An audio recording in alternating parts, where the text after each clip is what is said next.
and welcome back to Valentine Panic. So we are doing the server section where we play as a waiter rather than a KitchenAid. We did the KitchenAid already, now we're doing this section. So you might see a little same dialogue in a little crossover story between the two sections. Well, at least between this one and the kitchen one.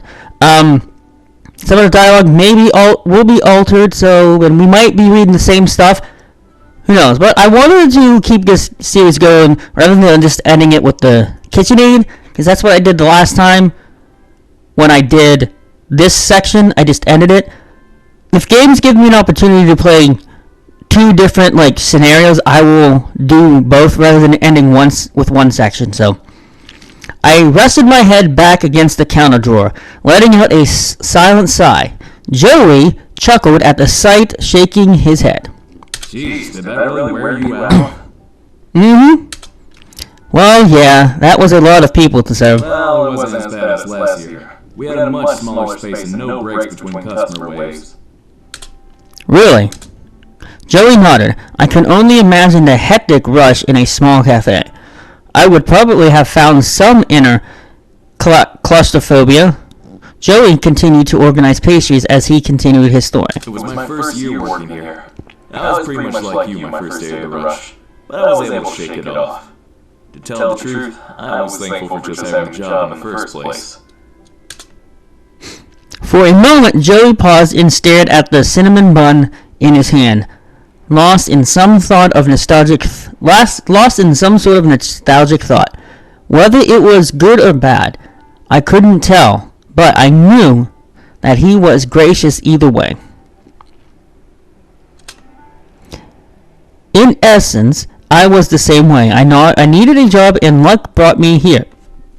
I understood a little bit. I feel ya. Joey turned his head to look at me and nodded, taking in my statement for what it was before standing and looking out the window. Avast you scurvy dogs! A people storm is approaching. A people storm is what I'm going to call this episode. Got it. Come on. Before I knew it, I was back on my feet and the rush began again.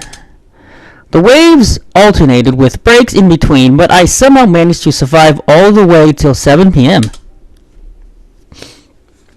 Day 1 closed, with us barely having the energy to speak to each other, only able to say our goodbyes for the night. Day 2 was barely different from the first, with the next day being Valentine's Day. A large rush of people poured in, most likely to not get trampled during the bigger holiday. At least my body was getting used to it a little bit. You ready? No. I'm sure we'll be fine. No, we won't. You said that yesterday. No, we didn't. Hey, we're here, right? We were fine yesterday, too. We weren't. Save that energy for the crowds. Now, I just want to make it clear, if some of you don't want to watch these episodes because the dialogue may be a little bit different mixed in with original new stuff, that's up to you. The second day in the front was a bit heavier than the first. Being that we were a day away from Valentine's Day, we had to manage. Hey, do you mind passing the tables on the right? They just sat down. Why would I? That happens to me at work all the time. Got it. Better hurry, fill those orders. More people are coming. As much as Joey's words didn't help, I had to focus. I didn't want to screw up the second day on the job. Oh, well. Hello? How can I help you today? I'll just have some creme brulee. Thanks. That's it? I'd like ice cream. Chocolate, please. Too bad we don't get to see pictures of the customers, though. A coffee and some cheesecake. Can I get tea and macarons? Gross. That's just a weird combo.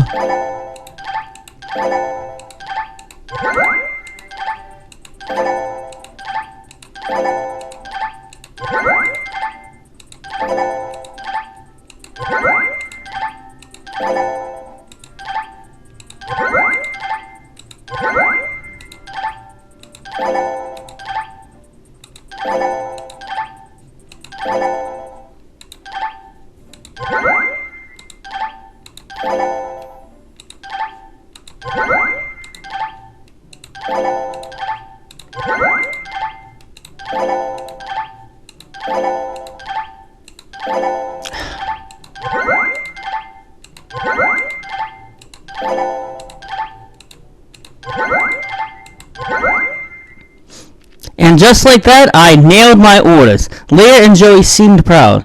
Leah giving me a smile and Joey sending a small nod my way in approval.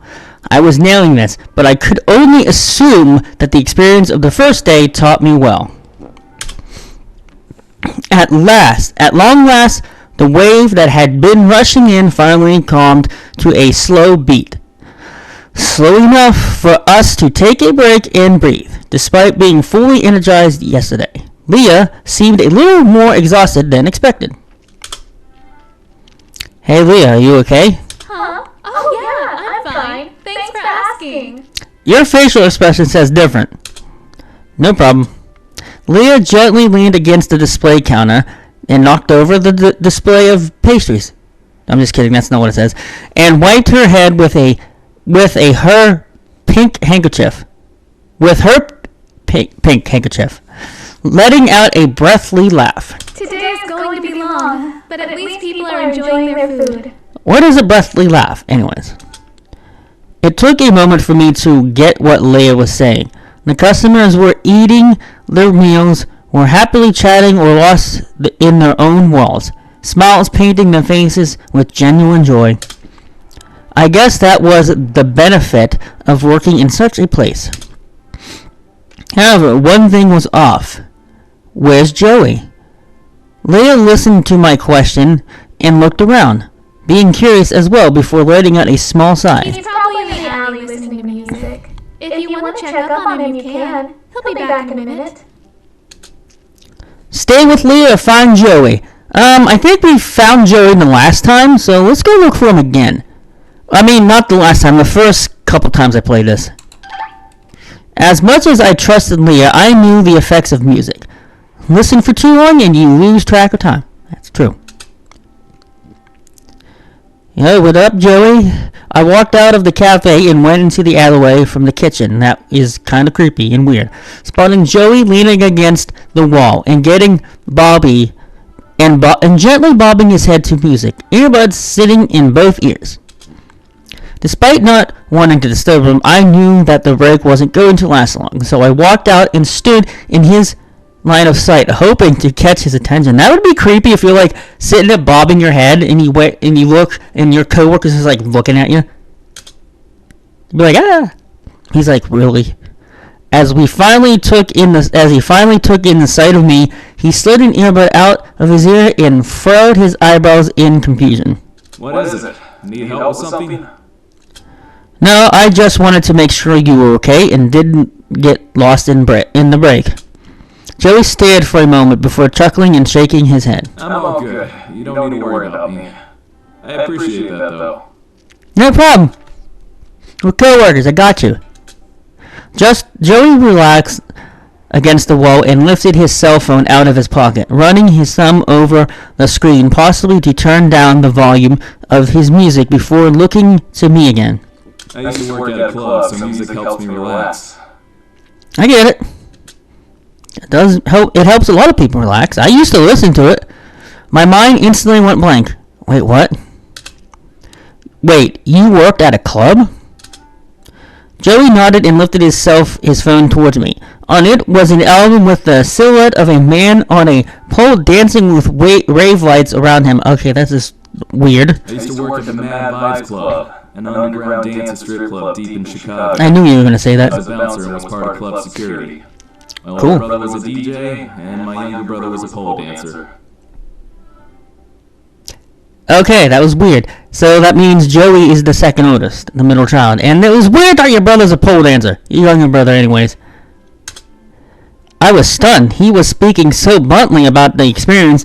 A part of me became lost as to why he went from club bouncer to cafe waiter. Joey seemed to notice and grinned a bit at me. Maybe tomorrow I'll tell you more. Break's over, though. How can you tell break's over?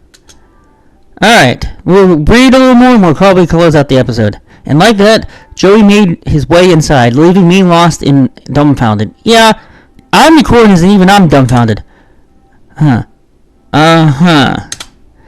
I quickly shook my head and rushed inside, not wanting to be late to the wave of customers. As much as I was curious about Joey's story, I had to work. The day was rough, but with the three of us working together, we were able to serve every customer to the fullest and walk away feeling proud of the work we did. Ending the second day of work was somehow much more tiring than the first.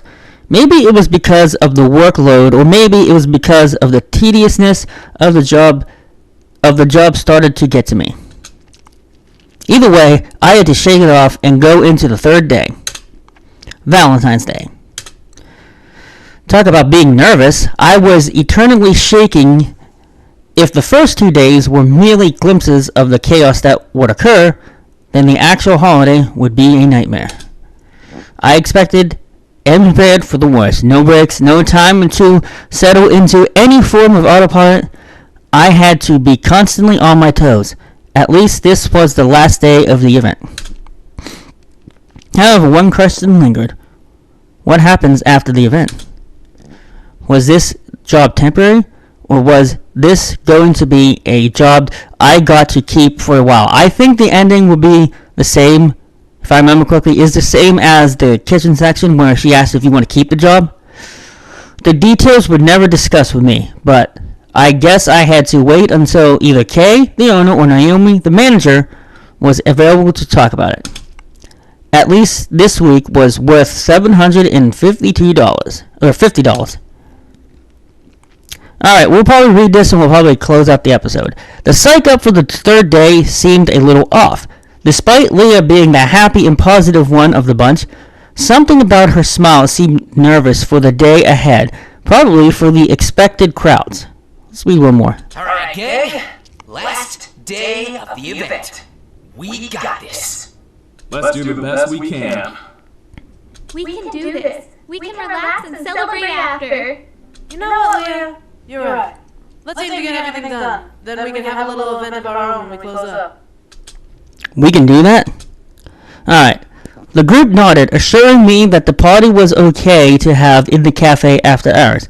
I felt a little energy rush through me, excited to celebrate an event well done. And with that being said, we are going to end this episode of Valentine Panic here. I hope you guys had fun, and I'll see you next time.